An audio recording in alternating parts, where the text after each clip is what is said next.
The room was suffocatingly quiet until the screen flashed red with the words, "Account frozen." My hands trembled as I tried to process what had just happened. For years, I had fought to build this company from nothing, and now, in a single instant, it was slipping away. Sweat trickled down my neck while the faint hum of the office lights felt like a mocking reminder of my failure. My phone buzzed with messages, each notification another blow to my pride. Competitors were circling like vultures, clients pulling out deals, investors abandoning me before I could even plead my case. The walls felt like they were closing in, the sound of my own breath echoing too loudly in my ears. Fear surged inside me like wildfire, making my chest tighten, as if I couldn't breathe. This was the nightmare I thought would never come true, the humiliation I prayed I would never face. And yet, here it was, raw and merciless. Every mistake, every risk, every sleepless night seemed to laugh in my face. My voice cracked as I whispered, "It's over." But in that whisper, a spark of defiance still lived. I could feel the walls closing in as the weight of failure pressed against my chest. The office that once felt like a sanctuary now resembled a prison. Every corner reminded me of sacrifices I had made, nights spent here instead of at home, the promises I couldn't keep. My chest ached as fear crept in. I remembered the days when this place buzzed with energy, my team laughing, ideas flowing, and hope sparking like fire. Now, silence was my only companion. The rain hammered the windows as if mocking my weakness, each drop echoing the truth I didn't want to accept. My dream, the one I built with every ounce of myself, was collapsing. My own reflection stared back at me from the glass, tired, broken, and unrecognizable. My voice cracked as I muttered, "Maybe they were right. Maybe I was chasing something that never existed." It wasn't just money I was losing. It was the essence of who I believed I was.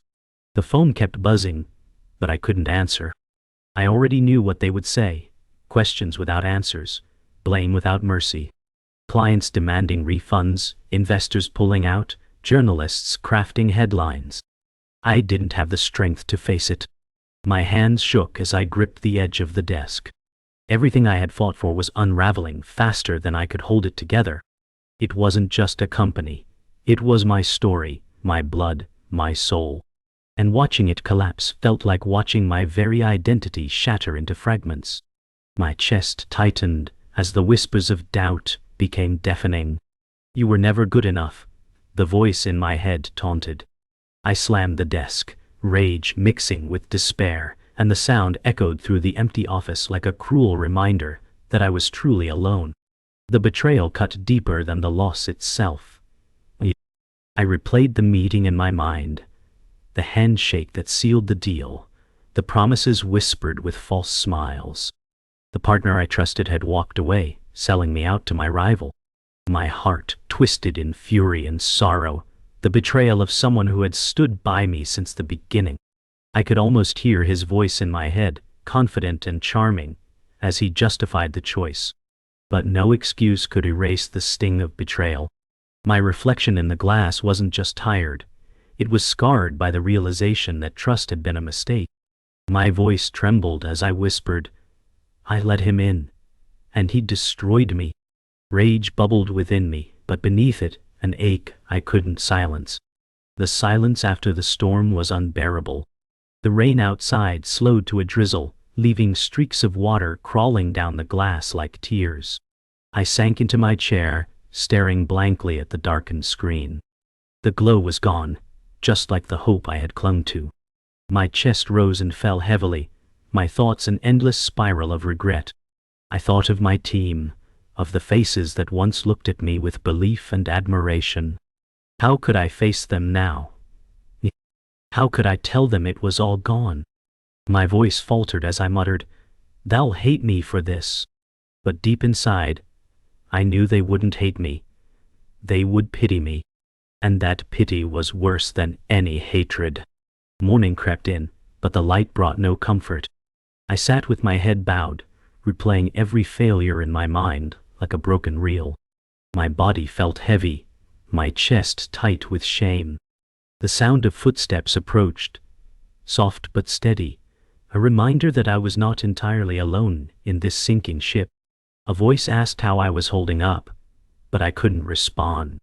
Words felt like a burden I could not carry. Their presence reminded me of the countless times they had stood by me, even when the world laughed at my ambitions. Memories of our earliest days flashed across my mind, sitting in coffee shops with nothing but notebooks and a dream too big for either of us to measure. Back then, everything felt possible. Now, everything felt fragile. My silence said more than words, my eyes fixed on the floor. In that silence, I felt a thread of connection, a reminder that even in ruins, I was not completely abandoned. I finally lifted my gaze and forced a smile that felt brittle, as if it could shatter with the slightest pressure. I muttered something about being fine, but my voice cracked under the weight of the lie. Deep down, I knew she saw through it. Her silence was not judgment but understanding, the kind that carried the weight of years spent believing in me when others walked away. She reminded me of the late nights she had spent building presentations with me, the long drives to meetings where rejection waited like a storm cloud, and the times I nearly quit but didn't because of her word. As she looked at me now, I saw not pity but a reflection of resilience I had lost. For a moment, the crushing weight lifted, replaced by the faintest flicker of hope. I leaned back against the sofa, exhaling slowly, as if every breath carried a fragment of my broken resolve. I admitted out loud for the first time that I was afraid, terrified of losing not only the business but the version of myself I had built around it. The words came haltingly, each one carrying years of suppressed doubt. To my surprise, she didn't flinch, didn't try to fill the silence with empty comfort. Instead, she spoke of the man she knew, driven, relentless, unwilling to stop no matter how steep the climb. Her words cut through my despair like light, piercing fog. She reminded me that failure didn't define me, and quitting would. I felt a stirring inside me, a faint warmth I had long buried under fear. The memories came rushing back. Our first pitch, the laughter when we failed, and the thrill when someone finally said yes. I remembered how she carried boxes of flyers down rain-soaked streets with me, how we celebrated with cheap takeout after signing our first deal. Those moments weren't about money. They were about belief, stubborn belief, that what we were building mattered. The thought tightened my chest with bittersweet emotion. I realized that while the business might be crumbling, the journey had given me something greater than success. It had given me loyalty, connection, and the unshakable proof that I was not as alone as I felt. That realization sparked something fragile but alive. As the rain eased outside, I felt something shift within me. I wasn't whole, and I wasn't ready, but I wasn't broken beyond repair. Her presence reminded me that the journey wasn't just mine. It belonged to everyone who believed, who sacrificed, who stood by me when dreams were fragile and failures were loud. I realized that what defined me wasn't the account on the screen or the headlines waiting to shame me. What defined me was the fight still burning faintly inside, a fight worth reigniting. I turned toward her, my voice steadier than before, and whispered, "I'm not done yet." And in her eyes, I saw not doubt but the reflection of the man I once was, the man I could still be. The phone rang again, its shrill tone slicing through the silence like a knife. I answered this time, though every part of me dreaded the words I would hear. On the other end, a client's voice cracked with anger, accusing me of deception and incompetence. My throat tightened, and I struggled to explain, but no explanation felt enough. The call ended with a cold finality, leaving me staring at the dead line in my hand. My chest ached, not from their words, but from the truth in them. My reputation was unraveling faster than I could mend it. For years I fought to be taken seriously, and in minutes I was reduced to a liability. I pressed the phone to my forehead, muttering that I had failed them all. The weight of promises I couldn't keep crushed me, and for the first time, I wondered if this collapse would bury me completely. By afternoon, the storm inside me grew louder than the rain outside. The news had spread, and whispers turned into headlines. Articles painted me as reckless, arrogant, a dreamer who flew too close to the sun. My rival's name appeared too often, gleaming as the one who had risen while I had fallen. Rage flared inside me, raw and untamed.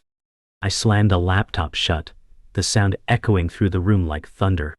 My hands trembled, not from fear this time but from anger that clawed at my chest. How could they strip everything away with words that cut deeper than any blade? I muttered that this was not the end. The world could mock, but I would not let them write the last line of my story. The betrayal deepened as rumors surfaced that my former partner had orchestrated much of this downfall. The realization cut like a blade, sharper than the loss itself. I remembered the promises he made, the way he looked me in the eye as we built dreams together. Now those memories felt poisoned, twisted by greed. My jaw clenched and my chest heaved as I whispered his name, the sound more curse than memory. Trust, once my greatest strength, had become my greatest weakness.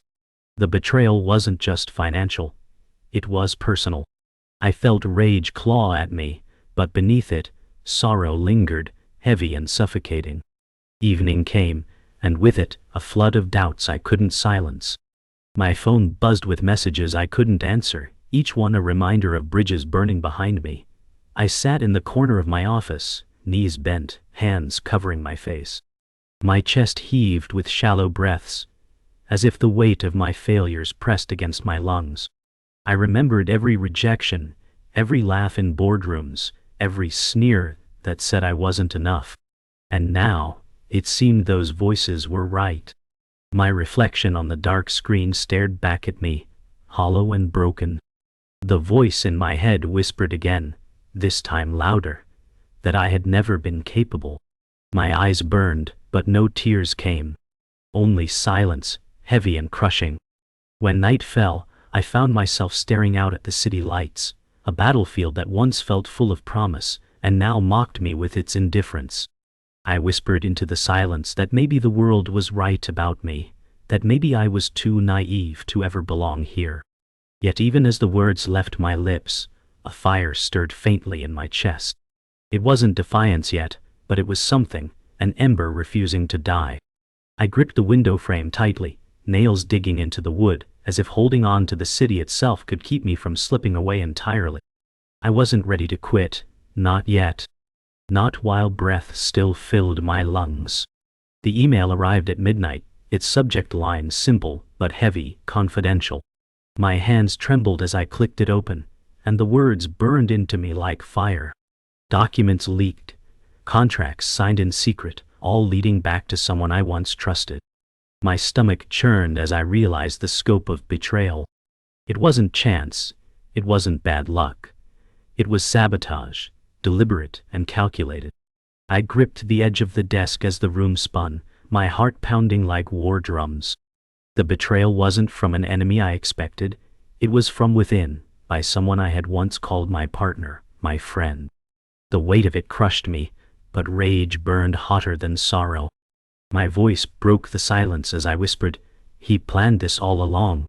The name I saw in those documents pierced me deeper than any insult ever could. It was Michael Harris, the man who once built this dream with me brick by brick. His signature lay at the bottom of deals that stripped me of everything. My breath hitched as memories flooded back. His laughter during our first success, his hand gripping mine after we won our first client. Now that same hand had written my downfall. The betrayal wasn't silent anymore. It was shouting at me through the cold glow of my screen. I pressed my fists to my forehead, muttering his name like a curse. How could someone who shared my dream twist it into my nightmare? I rose from the chair, pacing the room as fury coursed through me. Every step echoed against the walls, each one heavier than the last. Betrayal was one thing, but this was sabotage designed to erase me, to hand everything to my rival. My reflection in the glass showed a man I barely recognized. Haunted eyes, jaw clenched, shoulders sagging under the weight of loss. I muttered that I had trusted the wrong man, that my faith had blinded me. Yet even in my anger, sorrow seeped through. I wanted to hate him, but I couldn't erase the years of brotherhood we once shared. That contradiction tore at me, leaving my chest hollow and burning. Phone buzzed again, and this time it wasn't silence, it was confirmation. A former colleague whispered that Michael had been planning this for months, striking deals behind my back, aligning with my greatest rival.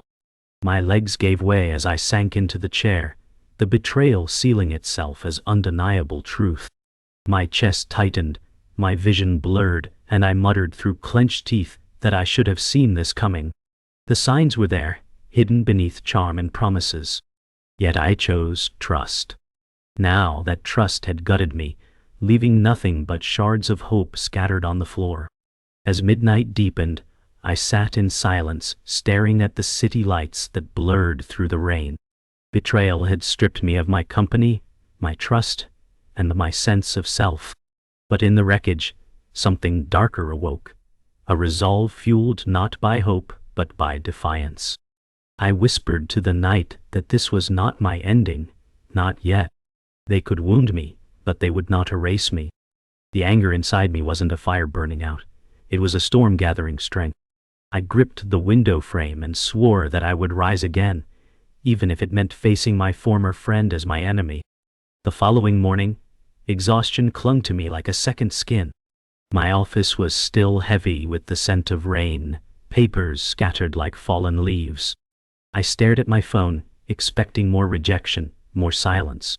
But instead, a message appeared from a name I barely recognized. It was brief, precise, and almost unreal. I believe in what you've built. Let's talk. My heart skipped as I read it again. Certain fatigue was playing tricks on me. Why would anyone step into the ruins of my collapsing dream?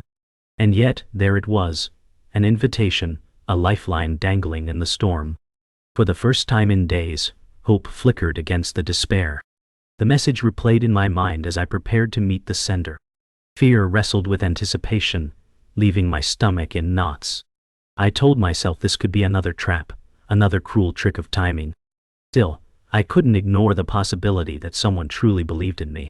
The address led to a quiet cafe tucked in the corner of the city, a stark contrast to the chaos inside me. Every step I took toward it felt heavier, as if the ground itself questioned my resolve. I paused at the door, inhaled deeply and whispered that this was my last chance to rise. Inside the cafe, the air was warm, filled with the faint aroma of coffee and rain-soaked streets. My eyes scanned the room until they landed on a figure, seated calmly at the corner table. William Carter, the name behind the message, rose slightly to greet me. His handshake was firm, his gaze sharp, carrying the weight of someone who had seen empires rise and fall. I felt exposed under his scrutiny, as though he could read every failure etched into my face. He spoke first, saying he admired persistence, even in ruins. His words caught me off guard, pulling at the fragile ember of resilience still buried within me. I sat opposite him, my hands tightening around the coffee cup as if it anchored me. He asked me to tell my story, not the polished version I once pitched, but the truth, the rise, the collapse, the betrayal. Words spilled out, raw and unfiltered, as I confessed the cracks in my dream. He listened without interruption, eyes steady, his silence more powerful than any question. When I finished, I braced for rejection. Instead, he leaned forward and said that failure didn't scare him, cowardice did.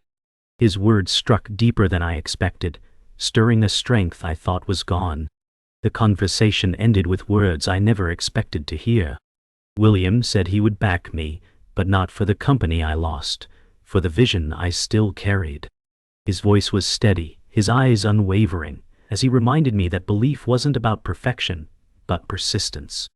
My chest tightened with gratitude and fear in equal measure. This wasn't salvation handed to me. It was a chance to fight again. As I stepped back into the rain, the city no longer mocked me. For the first time in weeks, the storm above felt less like an enemy and more like a reminder that even in chaos, renewal was possible. The boardroom felt colder than any storm I had endured. My palms were damp, my heart hammering as I stepped forward. Across the table sat faces that once trusted me, but now carried skepticism sharpened like knives. At the head, my rival's smirk stretched wide, his confidence rooted in my failures. William Carter sat silently to my right, his eyes steady, reminding me why I was here. This was not just a pitch, it was survival. I took a breath and began to speak, my voice trembling at first, but growing steadier with each word. I told them the truth of collapse, betrayal, and the vision that still burned within me. Their eyes narrowed, weighing not only numbers, but my resolve. Daniel's laughter sliced through the room, mocking every word I had spoken. He called me reckless, a dreamer blinded by ambition, and the board nodded as though his voice carried the truth. My chest burned as rage flared, but William's steady gaze held me in place. I remembered his words, "Failure isn't the end, cowardice is." With that, I straightened my shoulders and looked Daniel in the eye. I spoke not of numbers or charts but of the future, of the belief that drove me when no one else cared. I saw the shift, subtle at first, in the room's atmosphere. Their skepticism softened, curiosity flickered, and Daniel's smirk faltered. As I spoke, I felt strength rising inside me, pushing back against doubt. I painted a vision not just of recovery, but of transformation, of a future too powerful to ignore. The board leaned in, listening now, their pens still, their whispers silenced. Daniel's face grew tight, his confidence cracking with each sentence I spoke. He tried to interrupt, but this time I didn't falter. My voice carried through the room like thunder, steady and unshaken. For the first time in months, I wasn't defending failure. I was declaring possibility. And as I finished, silence blanketed the room, thick with the weight of choice. Then came the confrontation I had dreaded. Daniel rose, slamming his hand on the table, accusing me of lies, of weakness, of wasting their time. His voice boomed, dripping with venom, as he declared me finished. For a moment, the old fear surged back, clawing at my chest. But William's calm voice broke the storm, reminding the room that strength is proven, not by avoiding failure, but by rising from it. I stepped forward, looked Daniel in the eye, and said that betrayal may have broken me, but it had not destroyed me. The words left my mouth with the weight of a promise, not a plea. The room erupted into debate, voices clashing, but my eyes never left Daniel's. In his fury, I saw not power but desperation, a man terrified of losing control. And then, silence fell as the decision was made. The board sided not with him, but with me. Relief flooded my chest, heavy as the storm breaking outside. My knees trembled, but I stood firm, my voice steady as I thanked them. Daniel's glare burned like fire, but it no longer pierced me. This was the turning point. The moment the ashes of my collapse gave way to something stronger. I whispered to myself, almost inaudibly, "This is where it begins again." The storm outside eased into a gentle drizzle, the sound tapping softly against the glass as though the city itself had calmed. My chest still heaved from the tension of the boardroom, but inside, I felt a steadiness I hadn't known in months. For so long I had defined myself by failure, by betrayal, by the weight of mistakes. But now, I realized that every scar carried proof of survival. William's quiet nod reminded me that I wasn't alone anymore. For the first time, the silence wasn't suffocating, it was liberating. I whispered that this was not my end, but the beginning of something greater. The next day, I returned to the office not as a defeated man, but as someone rising from the ashes. My team gathered hesitantly, their eyes carrying doubt and exhaustion. I paused, meeting their gazes one by one, before I spoke. I told them the truth, not just of the pain we had endured, but of the new chapter ahead. My voice didn't tremble this time. I told them that survival was no longer enough. We would build stronger, smarter, unbreakable. Their silence stretched, and then I saw it, the faint spark of belief returning to their eyes. Weeks passed, and the foundation began to strengthen again. We worked late nights, long hours, fueled not by desperation but by determination. The office buzzed once more, alive with energy I thought I had lost forever. Every setback became a lesson, every challenge, a test of resilience. William stood as both investor and mentor, guiding with sharp advice, but also trusting me to lead. Slowly, the darkness that had suffocated me gave way to light. I no longer carried the weight alone. I carried it with a team that believed again, with allies who refused to let me fall. But even as we grew, I knew the wounds of betrayal would never fully vanish. Sometimes late at night, I'd remember Michael's face, the laughter we once shared, the trust we once held. It hurt, a scar that would always remain. Yet, I no longer let it define me. Betrayal had broken me, yes, but it had also forged me into something stronger. I whispered to the night that scars were not signs of weakness, but of survival. And survival, I had learned, was only the first step toward greatness. The final moment came not with thunder, but with quiet certainty. I stood once more before the window, the city alive with lights and possibility. My reflection stared back at me, not broken, not defeated, but transformed. I whispered the words that once felt like lies but now carried truth. I am not done yet. And as the city stretched out before me, I knew the journey ahead would not be easy. But it would be mine. This was not the story of my fall. This was the story of my rise. And it was only beginning.